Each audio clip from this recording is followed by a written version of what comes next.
올해 1월 달에 1회 교장 세미나를 하고 그다음에 8월 달에 2회 교장 세미나를 저희들이 참 잘한 것 같습니다. 왜냐하면은 여러분들 아시겠지만 우리 내년에 뭐가 있죠? 내년에 락스에 저희가 이제 호스트를 하게 됐습니다. 락스에 가보신 분들은 잘 이해가 되시는데 락스에 한번 경험이 없으신 분은 이게 얼마나 큰 행사인지 감이 잘 안 잡히실 거예요. 그래서 저희가 예상하는 것이 한 600에서 700명 정도가 와서 다운타운에서 이제 제니안곡 협의 학술대회 정기총회를 하는데 로컬에서 최소한 저희들이 마련해야 되는 것이 미니멈 2만 불 이상을 저희들이 펀드레이징을 해야 돼요. 돈도 돈이지만 내년에 보험리 선생님들이 많이 필요합니다. 그렇기 때문에 제가 월남댁에 선생님 좀 도움해 주세요 하고 하면은 웬만하면 웬만하면 협조를 많이 해서 우리 군단부가 정말 손님들을 잘 실어낼 수 있도록 한마음 한뜻을 다해서 노력해 주시기를 정말 부탁드립니다. 안녕하세요. 아틀란타 한인대학 교수입니다. 전에 봄에 도네이션 2,000불 한다고 약속을 했었는데 약속을 지키려고 왔습니다. 이 시간에 이게 초청을 허락해 주셔서 감사하고요. 저도 한글학교 교장을 해봤어요. 가장 나쁜 점이 뭐가 있냐면 교회 한글학교거든요. 그 한글학교를 내가 한 2년 교장하다가 폐쇄시켜버렸어요. 왜 교회 한글학교는 잘 안 되는 거에 대해서 말씀을 드리는 거죠.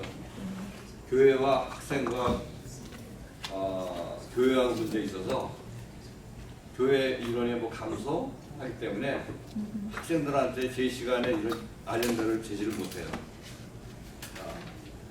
숙제를 안 해오면은 거기에 대해서 어떠한 얘기를 해줘야 되는데 안 해와도 답을 보면 동그라미 이렇게 해요. 내가 하는 얘기가 왜 이게 틀리고 맞게 해줬어요? 선생님한테 그러니까 곤란하잖아요, 그죠? 그럼 우리가 어떤 거냐면요, 교육이 안 되고 있다는 걸 말씀드리는 거죠. 차라리 그 예산 가지고 애들 한글학교 가고 싶은 학생들한테 한글학교도 보내면은 거기는 그 규칙이 있잖아요, 그죠? 숙제 안 오면은 제자라고 승진을 안 시키고 하는 게 있기 때문에 그래서 1년 예산을 가지고 한글학교가 지원해줬어요. 한글학교 가고 싶은 학생들한테. 그래서 그 교회를 한글학교를 폐쇄했는데 어떡하겠어요? 제가 그 교회를 또 떠났어요, 또 이제요. 떠나니까 또 쓰고 보니 또 잘 생겼더라고 또 이렇게요.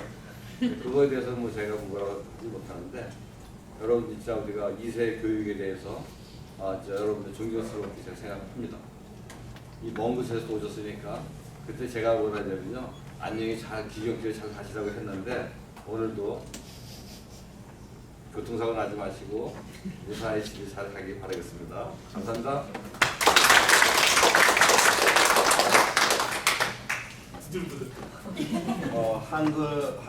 한글 아틀란타 한인의 역사상 2,000불 이렇게 좁은 역사가 사실은 없어요. 이게 뭐 예산이 없기 때문에 저희는 아틀란타 한인회에 20불 한인 회비에 10%의 교육세를 저희가 징수해요. 그러니까 저희가 현재 한 5만 불 정도의 예산을 했는데 5천 불 정도는 앞으로 그 교육세를 우리가 지출을 해야 되는 명목이 되게 생기죠. 2천 불 냈으니까 뭐 약간 더 남았습니다. 기대해 주시면 감사하겠습니다.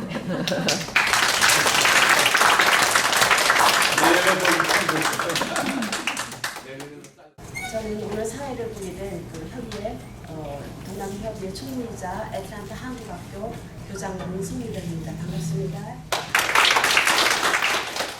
여러분, 조지아 아틀란타 상업문의 소속사장 김영민입니다.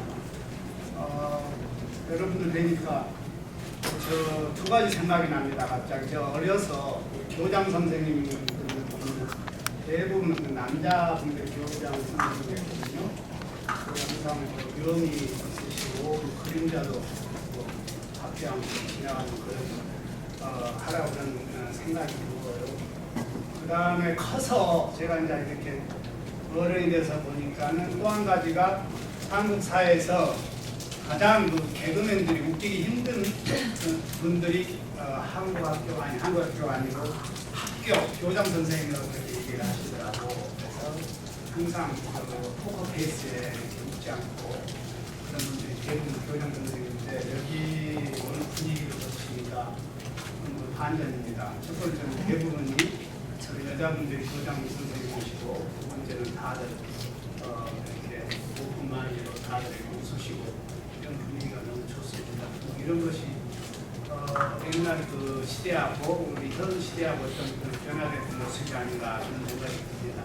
저는 뭐 교장 선생님 뭐 어떤 전문가는 아니고 특별히 여기에 계신 분 관계자가 뭐 좀 도와달라고 해서 게스트로 참석을 했습니다. 제가 참석하는 것은 뭐 제가 손 발이 아주 멀쩡하고 또 뭐 다른 재정적으로 좀 필요하시면 문자를 해서라도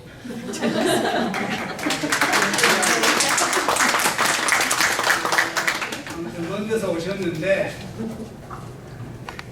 아틀란타가 그 시골을 저는 시골 출신입니다만 읍내 그런 어떤 느낌이 나지 않습니까? 그래서 오셔가지고 사우나도 가시고 시장도 보시고 구경도 가시고 해서 좋은 추억 많이 남겨가시기 바랍니다. 아무튼 좋은 시간 되십시오. 반갑습니다. 라도 한 가지라도 좀 도움이 될 수 있으면 이제 너무 감사하게 생각을 합니다. 오늘 저에게 1시간 정도 시간이 주어진 걸로 알고 있는데 혹시 뒤에서도 좀 잘 보이시면 좋겠는데요. 그런 순서로 좀 얘기를 해볼까 합니다.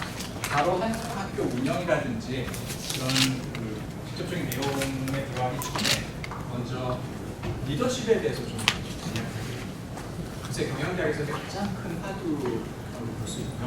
물론 이제 최근만의 일은 아니지만 다소 많은 변화가 있었기 때문에 일단 이제 흔히 기업이죠. 회사들이 어떤 식으로 성장을 하는 성공 요인에 대해서 좀 생각을 해보면서 거기서 혹시라도 우리가 물론 영리와 병리는 기본적인 근본적인 차이가 있지만 혹시라도 배울점이 있나 한번 알려보는 한에서 한국 학교의 어떤 굳이 문제점이라기보다는 어떻게 하면 한 가지라도 조금 개선할 수 있고 더 나은 방향으로 나갈 수 있을까 그런 부분들에 대해서 좀 말씀을 드리려고 하고 만약에 시간이 허락이 된다면 지금 미국 내의 어떤 교육에서 크게 문제가 되는 한 두세 가지 이슈에 대해서 좀 이야기를 해보고 싶습니다. 그것이 직접적으로 한국 학교 내에서 일어나는 일은 아닐 수 있지만 여러분들이 직감적으로 혹은 가까운 장래에 틀림없이 경험하실 수밖에 없는 그런 사회적인 변화이기 때문에 그 부분에 대해서 말씀을 드리려고 리더십의 입장에서 보면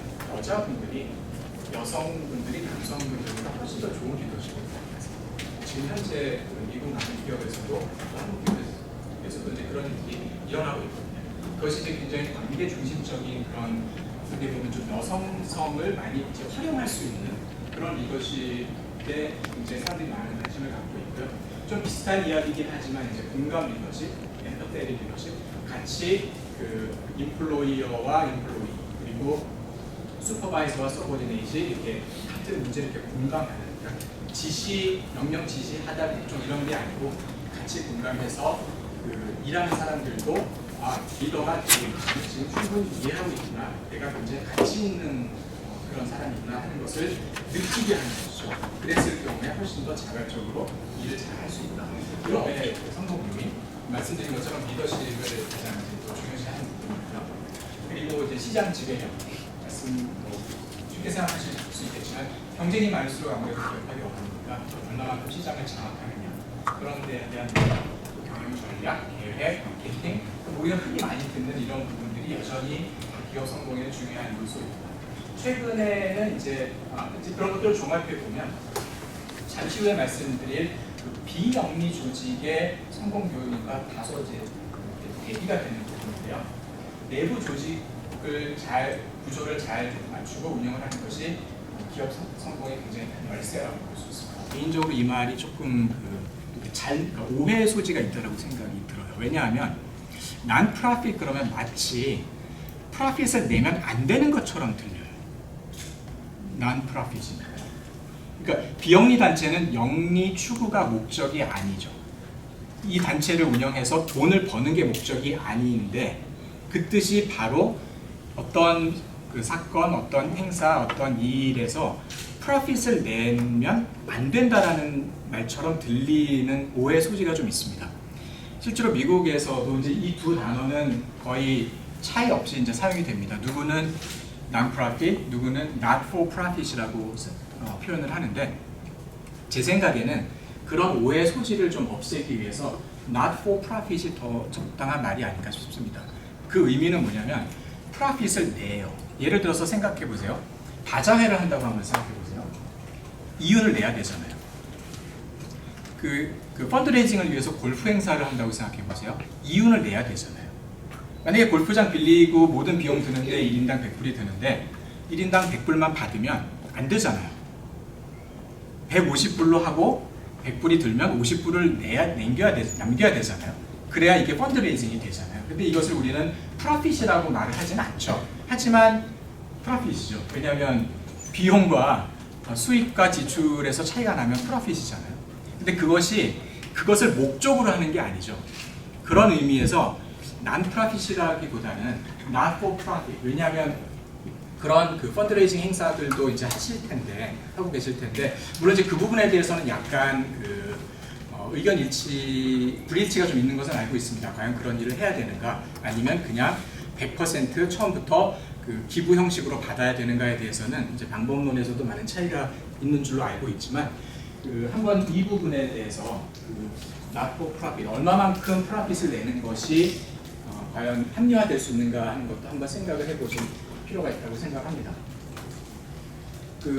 많은 연구들이 있는데 그것을 한번 요약을 해보면요, 비영리 단체의 성공 여부, 아까 제가 잠깐 전 슬라이드로 돌아갈게요. 전 슬라이드에서는 내부 조직의 구조와 운영이 굉장히 성공의 중요한 요인이었습니다. 영리 기업에 있어서는 아주 효과적으로 효율적으로 운영이 될 수 있도록 내부 조직을 잘 만들고 운영하는 것이 굉장히 중요한 부분인데, 비영리 단체에서도 물론 그것이 중요합니다. 중요하지 않다는 뜻으로 말씀드리는 것이 아니라, 하지만 비영리 단체의 경우에는 정부나 기업, 다른 비영리 단체, 그리고 개인, 이 중에는 이제 도네이션 하는 분들도 포함되겠지만, 그런 여러분이 운영하고 계시는 단체의 내부보다는 외부에 있는 그런 개체들과 굉장히 잘 조화를 이루고 그들의 얼마큼 잘 여러분들이 하고자 하는 일에 동원이라는 말이 조금 뉘앙스가 좀 그렇긴 하지만 얼마만큼 잘 협력을 하는지가 비영리 단체의 성공에는 굉장히 중요한 요인이다. 어떻게 보면 가장 중요한 요인이다라는 그런 말씀을 이제 드리고 싶습니다. 여러분들에게 던져지는 도전은 굉장히 클 거라고 생각이 들고요. 만약에 이렇게 생각을 안 하셨으면, 혹시 이미 이 부분에 대해서 굉장히 관심이 많고 활동하시는 분들은 아마 고개를 끄덕이실 수도 있을 것 같은데, 그 뜻은 뭐냐면요, 안에 내부 조직을 잘 만들고 그 다음에 우리가 좋은 프로그램을 만들었으니까 잘 될 거야. 마치 어떤 회사가 내가 좋은 프로덕트를 만들었으니까 이것은 사람들이 써보기만 하면 결국은 그 진가를 알아서 잘 팔릴 거야 하는 이제 그런 식의 생각이죠. 그것이 잘못됐다는 말씀을 드리는 건 아닙니다. 하지만 그것보다 조금 더 효율적으로, 효과적으로 이 조직을 운영하기 위해서는 여러분 내에 있는 리소스도 중요하지만 여러분을 둘러싸고 있는 정부, 기업, 기업이라는 말에 제가 다시 좀 돌아가려고 하는데요. 그리고 다른 비영리 단체, 어떤 경우에는 한국학교, 한글학교 혹은 다른 기관과 이렇게 좀 경쟁 관계에 있는 지역들도 있습니다. 그래서 그런 부분들, 만약 그런 경험을 지금 하고 계시다면 과연 다른 비영리 단체, 이 경우에는 이제 다른 주변의 한글학교나 한국학교가 될 텐데 그들과 같이 연합하는 것이 그러니까 이런 전체 연합회의 차원이 아니라 그 지역에서 연합하는 것이 과연 우리에게 도움이 될까? 경쟁에서 오히려 이겨야 되는 것이 아닐까? 이제 그런 생각들을 그런 경험들을 하셨을 수도 있는데 일단 이 연구에 따르면 대답은 그렇다. 이제 이런 부분에 대해서 조금 더 말씀을 나누도록 하겠습니다. 그 기부문화연구소라는 곳에서 이제 아주 잘 정리를 해놓은 것을 제가 이제 발견을 하고 또 많은 부분 동의를 하기 때문에 이것을 좀 소개시켜 드리려고 합니다. 아직까지는 이제 구체적으로 한국 학교까지 가진 않았지만 비영리 단체에 성공한 단체들이 어떤 일들을 주로 하는가, 어떤 그 마인드셋을 갖고 있는가를 이제 봤을 때 첫 번째는 사업 수행과 정책 활동. 정책 활동이라고 한다면 이제 여러분의 경우에는 되게 어떤 그 다른 곳과 연대하는 문제, 그리고 정부나 다른 연합회와 교섭하는 문제, 이제 그런 것들이 될 수도 있겠죠. 그리고 그 교과 과정에 대해서 좀그 개선을 하시고자 할 경우에는 이제 그런 부분도 또 연결이 될 텐데, 여러분들이 하는 사업이 이제 이 경우에는 이제 한국 학교를 운영하는 것이라고 본다면 그 부분과 또 다른 내부적인 활동을 동시에 진행해야 된다는 뜻입니다. 너무나 당연한 얘기 아닌가? 사실 뭐 앞으로 보여드릴 모든 게 너무나 당연한 얘기일 수 있는데요. 그러니까 많은 경우에 그 우선 내 안의 프로그램, 내 내부 구조 여기에 우선 집중하고 그 다음에 다른 부분들은 우리가 자리를 잡은 이후에 해보자. 이런 식으로 비영리 단체를 운영하는 경우에 상당히 그 어려움이 많았다는 것입니다. 한 번에 그 인원도 부족하고 뭐 자금도 부족하고 그런데 어떻게 이런 것들을 다 하겠냐 싶어서 한 번에 하나씩 내부적인 건 먼저, 외부적인 거는 나중에 때가 되면 이랬을 경우에는 오히려 성공 확률이 낮아지고 처음에 굉장히 자원이 부족하더라도 여러분들이 하시는 그 매주 하는 그런 그 한국 학교 운영과 또 말씀드린 이제 그 주변과의 관계를 같이 진행을 하는 것이 이제 맞다는 그런 말씀이고요. 두 번째는 이제 시장이 움직이게 하라는 뜻인데요. 시장이 움직이게 하라. 이제 흔히 시장 그리고 기업 그러면 이제 굉장히 이제 이기주의적인 그런 모습들을 띠고 있고 또 그 운영을 위해서는 지금 이제 많은 경우에 그 선생님들도 사실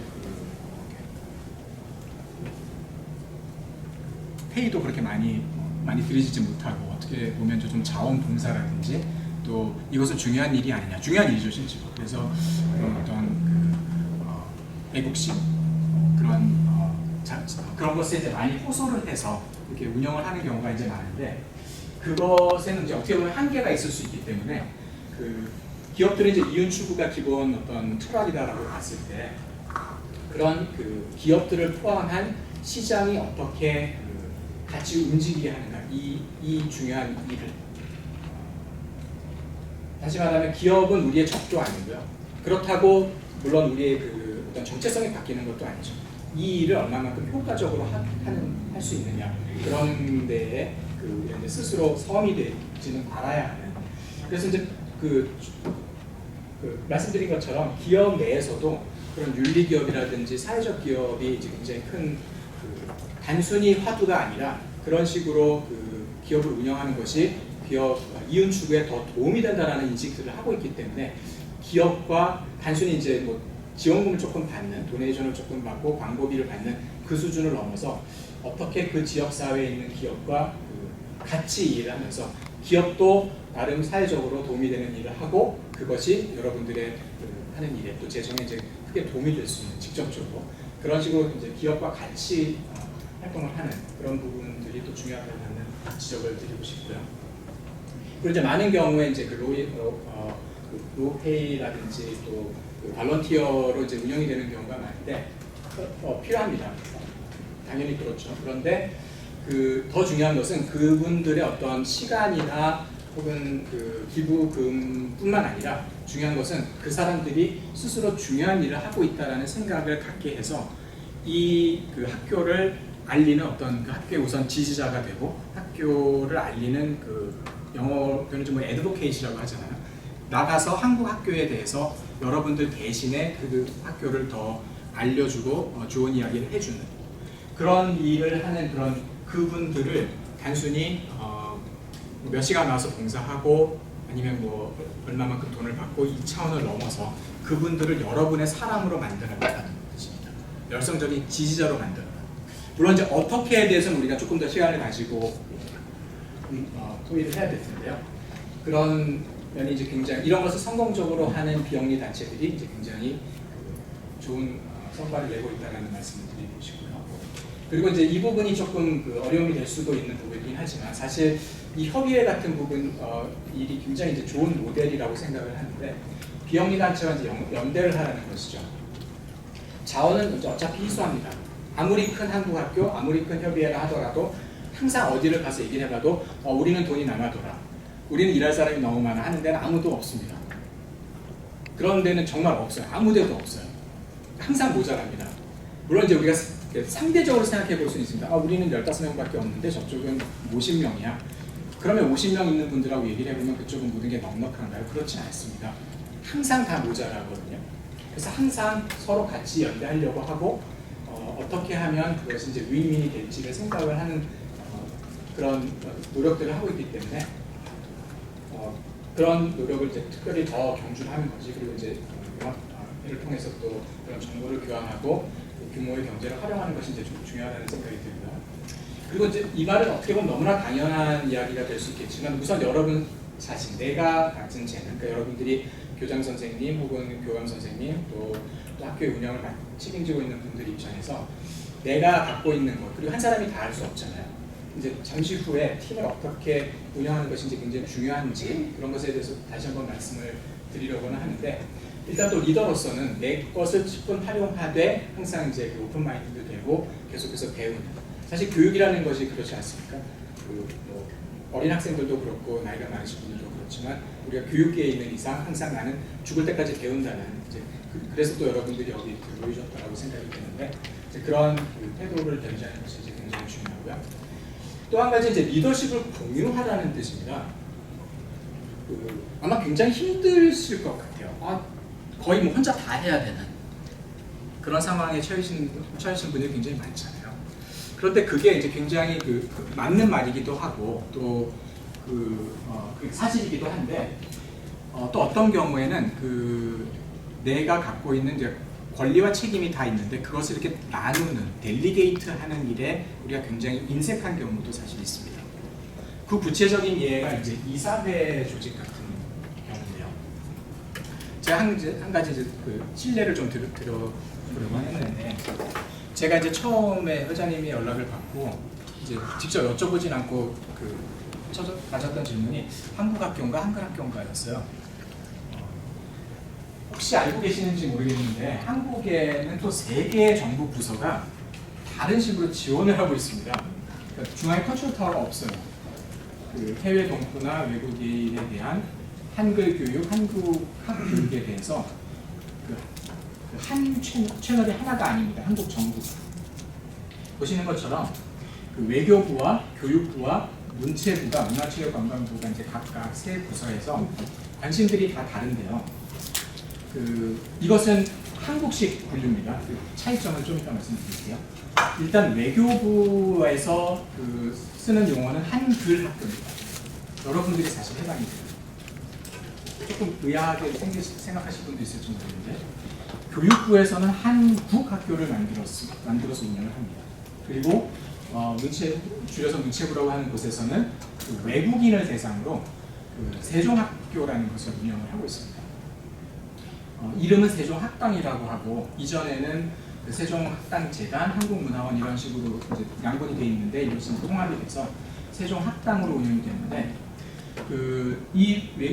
한글 학교의 주체들은 이제 우리들입니다. 재외 동포들이 설립한 비정규 학교. 주로 이제 주말에 한글을 가르치는 학교들을 지칭을 합니다. 그것이 외교부 산하라고 볼 수는 없겠지만 외교부에서 관심이 있는 부분입니다. 중간에 교육부에서 관심이 있는 부분은 정부에서 승인을 한 한국 학교입니다. 미국에는 없습니다. 이 한국 학교는 주로 일본, 중국, 베트남 등 아시아 등지에서 교육부에서 설립을 하고요. 커리큘럼도 다 거기서 관리하죠. 교사도 파견을 합니다. 그래서 한국 학교를 운영을 합니다. 그 한글 학교 같은 경우는 이제 주로 동포재단을 통해서 한글 학교 지원받고 영사관 통해서도 이제 물론 정부 지원을 받죠. 그리고 뒤에서 잘 보이실지 모르겠는데 한국국제교류재단이라는 곳을 통해서 이제 해외 대학에 또 한국어나 한국학을 지원을 하고 있고요. 그리고 한국국제협력단이라는 곳을 통해서 이제 필요한 경우에 재원이 되는 경우에 한국어 교원을 이제 파견을 하는데 굉장히 이제 중간에 비하면 조금 미비하고요. 지금 현재 이 숫자는 이제 매번 바뀌지만 거의 117개국에 거의 한 2,000곳, 어떤 자료를 보면 또 한 2,000곳 이상이, 어떤 자료에서는 3,000곳이라고 나와 있는데 한글 학교가 이제 운영이 되고 있습니다. 전 세계에 대한 이제 관심들이 좀 늘어났습니다.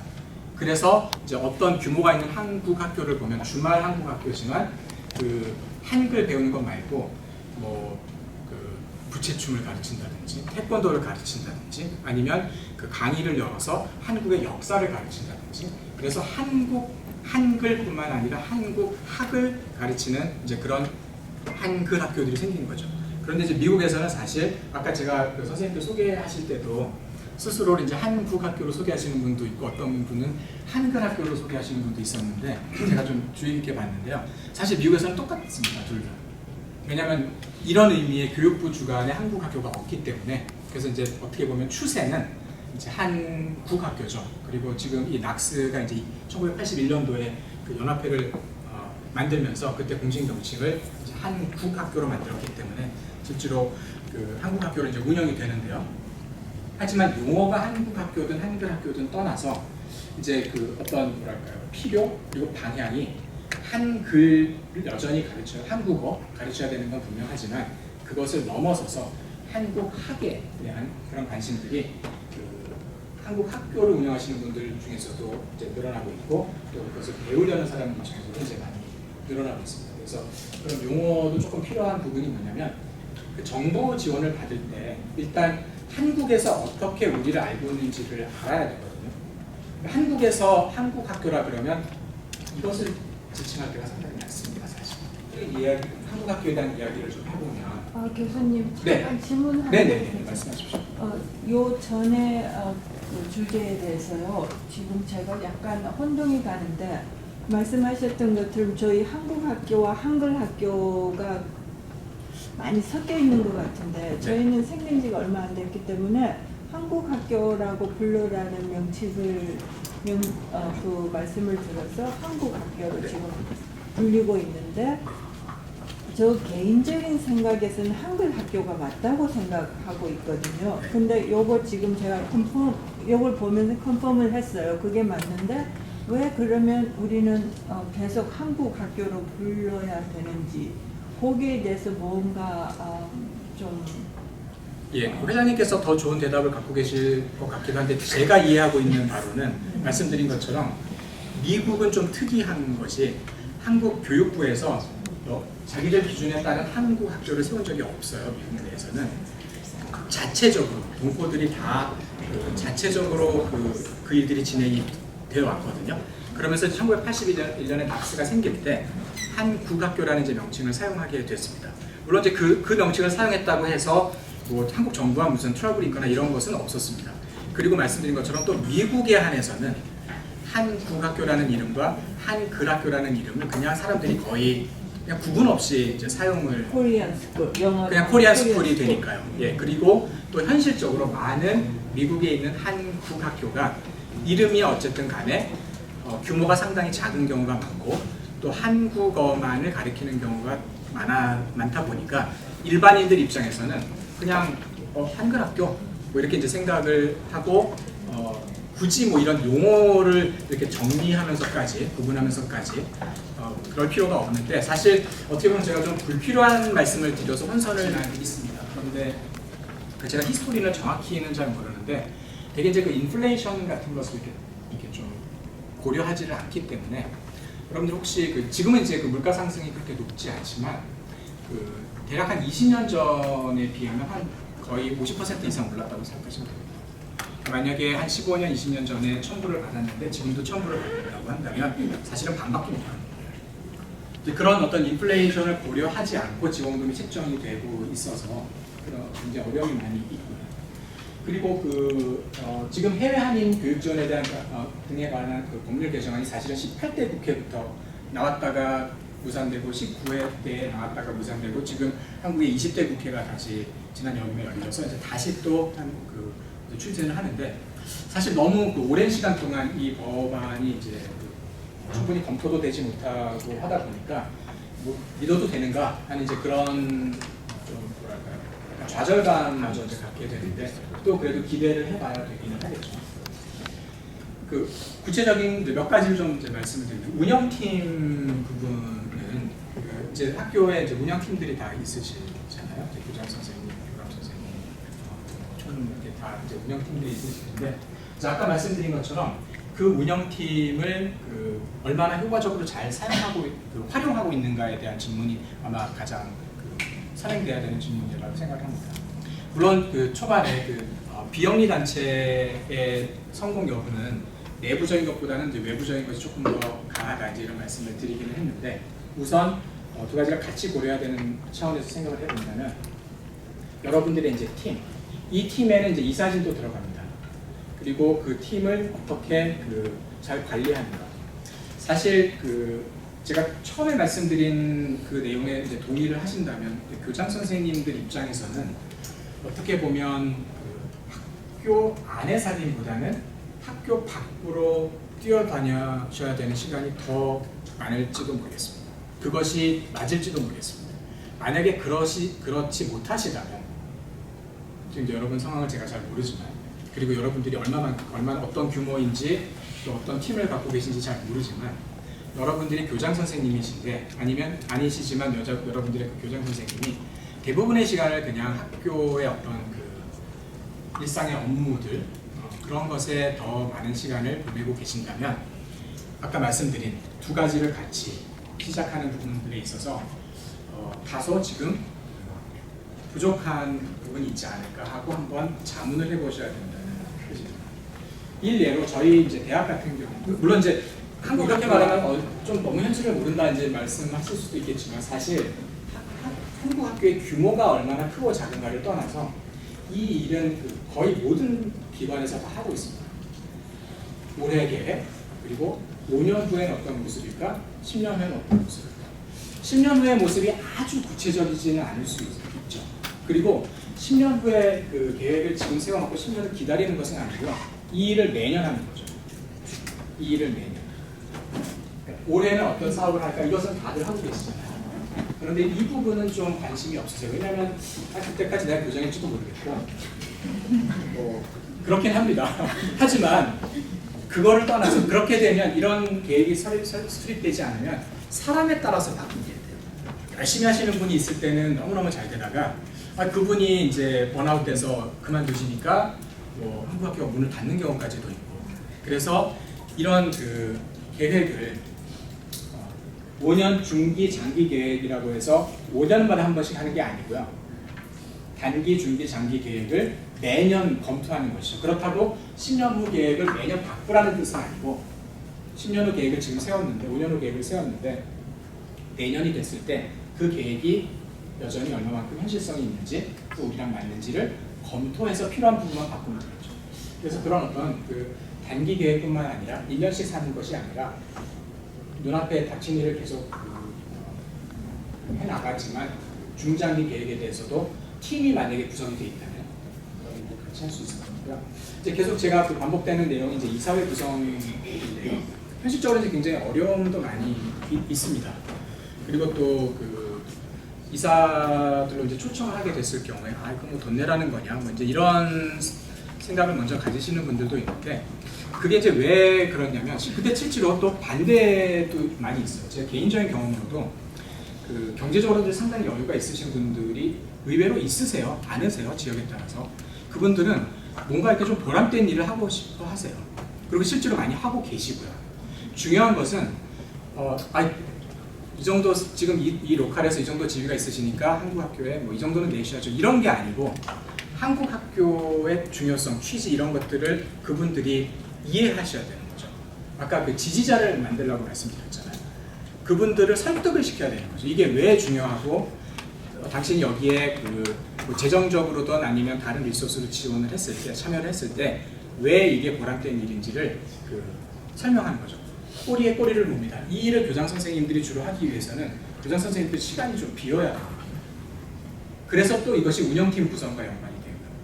하지만 여기서 포인트는 뭐냐면 이제 이사회를 단순히 이제 뭐 돈 얼마씩 내는지 이런 명함 뒤에 한 줄 새기는 그런 것이 아니라 정말 여러분들이 가지고 있는 그런 비전에 공감할 수 있는 분들을 찾아내서 설득을 시키기 위해서는 또 자료가 필요하겠죠. 우리가 그럼 또 꼬리를 물죠.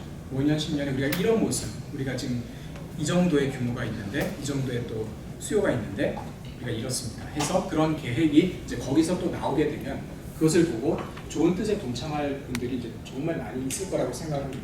그것을 한 사람 한 사람을 찾아내는 것은 여러분들 몫이지만 단순히 굉장히 이제 제너러스하신 분들조차도 이미 많은 일들을 하고 계시거든요. 그래서 그냥 누가 이렇게 뜬금없이 왔을 때에는 이 사람 그냥 또 뭐 얼마 달라는 거구나 이렇게 생각하시는 분들도 상당히 많아요.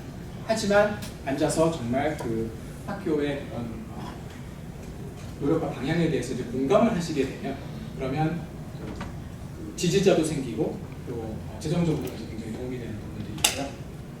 이사회의 경우에는 이제 직접적으로 재정적인 도움을 주시는 분들도 있고 이제 그렇지 않은 분들도 있긴 하지만 그것은 이제 여러분들 형편에 맞춰서 해야 될 일이긴 하더라도 일단은 그런 부분들에 상당 굉장히 심각하게 아직 고려를 안 하셨었다면 생각해 보실 필요가 있겠고 제가 뭐 공인회계사나 이런 것은 아니기 때문에 그런 세부적인 내용에 대해서는 말씀드릴 위치에 있지도 못한데 이 세금 혜택 받는 문제도 굉장히 갈등이 되는 부분 중에 하나라고 생각이 됩니다. 왜냐하면 non-profit organization으로 등록을 하게 됐을 경우에 이제 유지비가 들잖아요. 그럼 사실 빡빡한 살림에 정부에 몇백 불 더 내는 것이 과연 우리가 잘하는 일인가? 그리고 우리가 비품을 살 때 그렇게 뭐 혜택을 많이 받을 일도 없는데 오히려 배보다 배꼽이 더 큰 게 아닌가? 이런 주판을 계산기를 두드리게 되는데 그런 면도 물론 있기는 하지만 또 한 가지 중요한 것들이 이제 아시겠지만 이제 기부금을 낼 때 이제 세금 공제, 세금 혜택을 받는지 여부에 대해서 또 굉장히 민감하신 분들도 많이 있어서 실제로 한국 학교에서 이제 기부금을 개인에게 받을 때 non-profit으로 등록이 돼 있는지 아닌지 그런 세금 자료를 만들어 드릴 수 있는지 없는지에 따라서도 결정에도 영향을 주고 또 금액에도 영향을 줍니다. 사실 굉장히 중요한 부분입니다. 그래서 너무 이거 지금 만드는데 제가 정확히 지금 얼마 각 주에서 얼마가 드는지는 잘 모르겠지만 수백 불이 들잖아요. 최소한. 그래서 이거를 과연 유지하는 게 좋은가? 괜히 그냥 운영비만 축내는 게 아니다. 그렇게 생각하실 수도 있는데 한번 그거는 너무 단기적으로만 생각하시지 말고 조금 더 그러니까 기부를 받기 위해서는 우리가 받을 준비가 돼 있어야 되잖아요. 그런 관점에서도 한번 아직 이런 것을 고려하시지 않았다면 한번 도전을 해보시는 것도 좀 지원금 모금과 이제 그런 연관이 있는데 이 지원금 모금에 대해서 이제 아까 처음에 말씀드린 not for profit의 문제를 다시 한번 생각을 해봐야 되는데요. 이제 많이들 하시는 것이 이제 바자회나 이 골프 신성 골프 대회 이제 이런 것들도 하시잖아요. 이제 어떤 기관들은 그런 것 별로 이렇게 몇 푼이나 모으냐 그리고 또 그런 행사 걸려서 돈 모으는 게 합당하냐 이제 여러 가지 여러분들의 철학이라든지 그런 배경이 다르실 거라고 생각을 합니다. 그래서 제가 뭐 이건 하십시오 마십시오 이렇게 말씀드릴 수는 없는데 아까 처음에 말씀드린 것과 이제 조금 맥을 같이 해서 non-profit이 아니라 not for profit이라고 생각을 해본다면 개인에게 아주 100% 처음부터 기부금을 주십시오 하는 방식만 고집을 하실 수도 있고 그렇지 않고 어떤 다른 수익 사업을 통해서 그런 지원금을 이제 모금하게 되는데요. 한 가지 이 문제는 이제 굉장히 좀 더욱더 논쟁의 여지가 있는 부분인데 제가 이제 개인적으로는 제가 사는 곳이 조금 시골이거든요. 한국 교회가 없습니다. 그래서 미국 교회를 다니는데 저희 미국 제가 다니는 교회에서 교회 바로 옆에 이렇게 아웃도어 스토리지 있잖아요. 아웃도어 스토리지 한 30개 정도를 운영을 해요. 교회에서. 그래서 이제 말들이 많아요. 아니 교회에서 그런 돈벌이를, 그러니까 남는 땅에 스토리지를 지어놓고 그걸 이제 렌트를 준 다음에 그럼 이제 돈이 생기잖아요. 그거를 이제 선교비로 쓰거든요. 근데 이제 어떤 용도로 쓰느냐를 떠나서 교회에서 비즈니스를 공식적으로죠.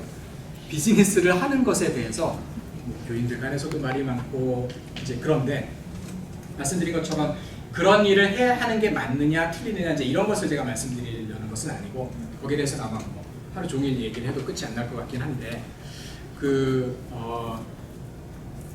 아마 처음에 말씀드린 그 이제 비영리 단체라는 것이 과연 어떤 단체이고 어느 선까지 할 수 있어야 되고 또 한 가지 그 이제 모이는 곳이 아무래도 교회이다 보니까 어떤 그런 만약에 영리 이익이 남는 일을 했을 경우에 이제 한 국학교에서는 아무 문제가 만약에 없다 하더라도 그 장소가 교회이다 보니까 또 이제 약간의 아니면 좀 더 심각한 그런 컨플릭트가 생길 수도 있고 그런 부분들은 이제 여러분들이 굉장히 조심스럽게 접근을 하셔야 되긴 하겠지만 실제로 그 지원금을 모금하기 위해서 이제 그런 수익 사업을 하는 부분들에 대해서 굉장히 좀 한번 좀 처음부터 한번 다시 생각해 보실 수 있는 그런 기회도 필요하지 않겠는가 이제 그런 생각으로 좀 조심스럽게 이제 얘기를 말씀을 드립니다.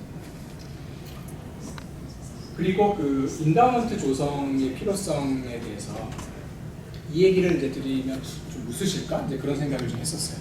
아니 지금 매년 예산도 부족한데 무슨 그 기금 조성을 하라고 이제 이런 이 기금 조성이 뭐 물론 만약에 있다면 많을수록 좋겠지만 그러니까 왜 이것이 이제 중요하게 여기 아무리 1년 예산이 작다 하더라도 아무리 작은 만약에 5만 불인데 그 중에서 500불이라 하더라도 물론 그것도 굉장히 크죠. 예산이 작게 되면 그러니까 그 퍼센티지가 얼마였던지 간에 그 인다운먼트 펀드를 조성하는 데에 대해서 이제 굉장히 필요성도 많이 생기고요. 또 이것이 이제 어느 정도 조성이 됐을 경우에 이제 필요한 예비비 그리고 아까 말씀드린 정부의 지원금이 어떻게 될지를 사실 매년 바뀌는 것은 아니지만 거기에 대해서 너무 우리가 좀 취약해지고 또 등록 학생 수에 대해서 또 너무 매년 힘들어지는. 그래서 이것은 아까 말씀드린 이제 그 중장기 계획 수립과 이제 굉장히 밀접한 연관이 있는데 금액의 규모를 떠나서 너무 첫술부터 배부를 수는 없으니까 그런 인다운먼트 조성 필요성에 이제 뭐 아무리 강조해도 지나치지 않다라고 생각이 들고요. 아주 작은 금액이라 하더라도 계속해서 인다운먼트 펀드를 조성하는. 그리고 또 한 가지는 이제 이런 것이 또 어떻게 활용이 될 수도 있냐면 글쎄요 또 여러분들이 그 또 홍보를 잘 하시는 경우에 어떤 이제 또 독지가가 이제 장학금이라든지 이제 이런 자기 이름을 걸고 스칼라십 펀드를 조성하는 경우도 생길 수 있고, 그러니까 굉장히 그 펀드레이징에 대해서는 그 책도 수백 권이 나와 있을 정도로 방법도 다양하고 하지만 이제 중요한 것은 뭐냐면 단지 얼마 주십시오가 아니라 그분들이 직접적으로 혹은 간접적으로 참여를 하면서 보람을 느낄 수 있는 그런 취지에서 이제 인다운먼트 펀드를 생각해 보시는 것도 굉장히 도움이 될 거다 생각이 들었습니다. 혹시 지금까지